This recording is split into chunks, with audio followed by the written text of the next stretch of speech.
সবকিছু মেনে নিতে পারলাম, কিন্তু একটা জিনিস এখনো মেনে নিতে পারলাম না।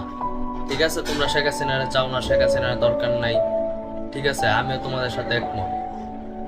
কিন্তু বঙ্গবন্ধুর মূর্তিটারে যে এইভাবে ভাঙলো, তো এই জায়গায় দুইটা দৃষ্টি আছে। তো একটা হইতাছে হইলো যে ঠিক আছে, মুসলিম ধর্মে মূর্তিটা রাখা ভালো না, ঠিক আছে, কিন্তু মূর্তি ভাঙিয়ে বলছে তাও ঠিক আছে, কিন্তু এই মানুষটারে যে তোমরা কেউ দেখতেছে যে জুতা পিটা করতেছো, আবার কেউ অন্য কিছু করতেছো, ভাই এমনি অসম্মান করাটা তো ঠিক হয়নি। যাই হোক, তার ডাকে কিন্তু মানে সে যুদ্ধ না করলো, 9 মাস সে জেলখানায় ছিল। তো জেলখানায় যতই থাকুক, কিন্তু তার এই একটা ভাষণের কারণেই কিন্তু দীর্ঘ এই 9 মাস মুক্তিযুদ্ধ হয়ে দেশটা স্বাধীন হয়েছিল। কিন্তু তোমরা যাই করছো, বঙ্গবন্ধুর মূর্তিটার এমন অপমান করে ঠিক করো না। তোমাদের পরবর্তী প্রজন্ম যে তোমাদেরকে এইভাবে অপমান করবো না, এর কোনো গ্যারান্টি নেই।